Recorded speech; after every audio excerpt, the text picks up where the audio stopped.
Welcome back students.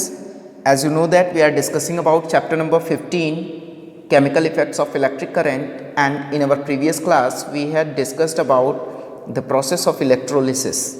Clear? So in this class we will discuss about some uses of electrolysis. So बेटा जब हम बात करते हैं इलेक्ट्रोलिसिस के यूजेस की तो उसमें एक सबसे जो कॉमन एप्लीकेशन है वो क्या होता है, electroplating. Electroplating means coating a thin layer of metal over another cheaper metal to protect it or to look attractive. Means एक मेटल की लेयर दूसरे किसी चीप मेटल के ऊपर डालना जिससे कि वो सुरक्षित भी रहे और दिखने में भी वो अच्छा लगे. Clear? For example, we use chromium, gold, tin, zinc for electroplating some other metals. So बात करते हैं हम क्रोमियम की. Chromium a shiny metal that doesn't corrode and resist scratches. ये क्या भाई, क्रोमियम जो है ये एक शाइनी मेटल होता है और ये इजीली कोरोड नहीं होता है और स्क्रैचेस भी इस पे नहीं पड़ते हैं जल्दी. क्लियर? एंड दैट्स वाई इसका यूज़ हम लोग करते हैं क्रोमियम का for electroplating the various metals that are being used to make car parts. जो हमारी बाइसिकल्स होती हैं, बाइक्स होते हैं, उनके हैंडल्स होते हैं, रिम्स होते हैं उनमें. Clear? Next thing about gold, that is used on jewelry of a cheaper metal to look attractive. भाई गोल्ड की प्लेटिंग होती है या सिल्वर भी होता है, उसकी भी प्लेटिंग हम लोग करते हैं. सपोज जैसे हमने किसी सस्ते मेटल की ज्वेलरी बना दी, ठीक है, उस पर हमने गोल्ड या सिल्वर की प्लेटिंग कर दी, ठीक है, तो उससे क्या होता है कि ये जो ज्वेलरी हमारे चीप मेटल की बनी हुई है वो और भी अच्छी दिखने लगती है. Clear? Next one is to prevent the spoilage of food. अब भाई आप बोलेंगे कि इलेक्ट्रोप्लेटिंग का स्पॉइलेज ऑफ फूड से क्या रिलेशन. सो बेटा देखिए, जब हम लोग कैन्स यूज़ करते हैं for storing food, clear, so food को स्टोर करने के लिए हम लोग कैन्स यूज़ करते हैं that are made up of iron. तो आयरन के साथ वो फूड क्या होता है बेटा, बहुत ही ज़्यादा रिएक्टिव होता है, ठीक है, और इसकी वजह से जो फूड होता है हमारा स्पॉयल हो जाता है. So to prevent the spoilage of food we use tin cans. Tin cans use करते हैं. तो टीन कैन्स का यूज़ करने का मतलब क्या है भाई कि हम जो आयरन है उसके ऊपर हम टीन की इलेक्ट्रोप्लेटिंग कर देते हैं. Understand?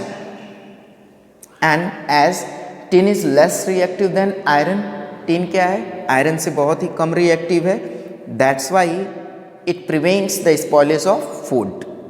Understand? Next one is zinc over iron. Iron के ऊपर हम जिंक की प्लेटिंग करते हैं, तो इसका यूज क्यों किया जाता है भाई, this is use to make bridges and automobiles that are corrosion free. Means इनमें रस्टिंग नहीं होती है. Understand?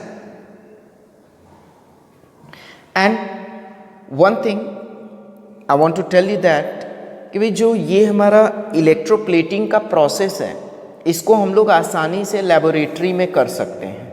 I am going to show you a diagram related to the activity that we can do in our laboratory. Understand? So first of all of you go through that diagram and after that I will explain about electroplating of copper.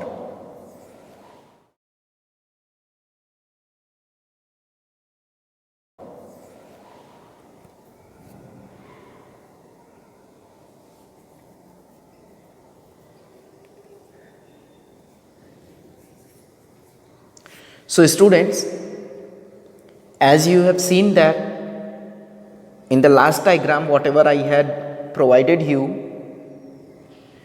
how an arrangement is being done for the process of electroplating of copper.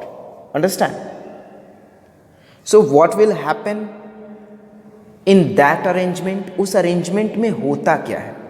So let's see what will happen in that arrangement when copper sulfate is dissolved in water. भाई जब देखो copper sulphate जब water में dissolve होता है, it forms positively charged copper ions and negatively charged sulphate ions. ये दो ions form करता है. Clear? After that we use to pass an electric current through it. हम उसके बाद एक इलेक्ट्रिक करेंट पास करते हैं. तो इलेक्ट्रिक करेंट पास करने पे क्या होता है? Copper ions move towards cathode. Copper ions जो है वो कैथोड की तरफ मूव करते हैं and they gets deposited on it as copper atoms. उनके ऊपर वो कॉपर एटम्स के फॉर्म में डिपॉजिट हो जाते हैं. सो ये तो बात थी कैथोड की. Now see about at anode. Anode पे क्या होता है? जो कॉपर एटम्स हैं दे यूज टू लूज इलेक्ट्रॉन्स. वो अपने इलेक्ट्रॉन्स को लूज करते हैं टू फॉर्म कॉपर आयंस. क्या करने के लिए भाई? कॉपर आयंस बनाने के लिए. And that copper ions goes into solution. वो कॉपर आयंस क्या करते हैं? वो सॉल्यूशन में चले जाते हैं. सो यहां से हम ये कंक्लूड कर सकते हैं कि जो copper loss to cathode that is being restored by anode. यानी कि यहाँ से जो कॉपर आयंस कैथोड की तरफ मूव कर रहे हैं वो एनोड से वापस रिस्टोर किए जा रहे हैं. क्लियर? सो मेनली यहाँ से क्या होता है कि हम ये कह सकते हैं बेटा कि जो एनोड है वो धीरे धीरे क्या हो रहा है? वो सॉल्यूशन में डिसॉल्व हो जा रहा है. ठीक है? एंड एक कॉपर की लेयर जो है वो कैथोड पे डिपॉजिट हो जा रही है. साथ ही हम ये कह सकते हैं, जो ऑब्जर्वेशन हमारी बताती है हमें कि जो सल्फेट आयंस है they are not taking part in the chemical reaction. Clear? और इन सभी कंक्लूजन्स के बाद हम फाइनली एक कंक्लूजन देते हैं कि copper loss to cathode is restored by anode. Understand? Also we can say that copper gets transformed from anode to cathode. Understand? हम ये कह सकते हैं कि जो कॉपर है भाई वो क्या हो रहा है? वो ट्रांसफर हो रहा है from anode to cathode. Got it? और ये जो प्रोसेस है इलेक्ट्रोप्लेटिंग ऑफ कॉपर का, तो हम लोग तो इलेक्ट्रोप्लेटिंग ऑफ कॉपर ही पढ़ रहे हैं, but we can do the same process for electroplating of any other metal. Understand? Next thing about electrolytic cell. As you have seen in the diagram, an arrangement consisting of an electrolyte, electrodes means एक anode और एक cathode and a source of electric current, और that converts electrical energy to chemical energy, जो कि electrical energy को chemical energy में convert करता है.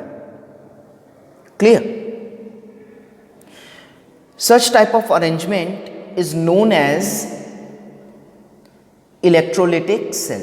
ऐसे arrangement को हम क्या बोलते हैं बेटा? हम कहते हैं इसे electrolytic cell कहते हैं. Clear? And various metals like calcium, magnesium, aluminium being extracted from their ores by the process of electrolysis. Electrolysis के process से हम कई सारे metals को, जैसे कैल्शियम हो गया, मैग्नीशियम हो गया, एल्यूमिनियम हो गया, इनको इनके ओर से extract भी करते हैं. And also the process of electrolysis is being used in purification of metals. Clear?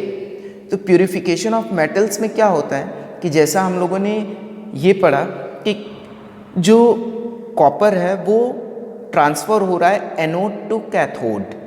सो उसी वे में pure metal from impure anode, यानी इम्प्योर एनोड से प्योर मेटल ट्रांसफ़र कर जाता है to cathode and the insoluble impurities, जो insoluble impurities हैं that is being settle down below the anode as anode mud.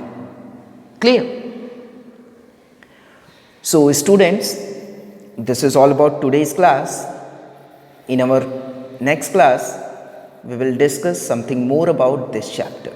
So thank you and have a nice time to you all.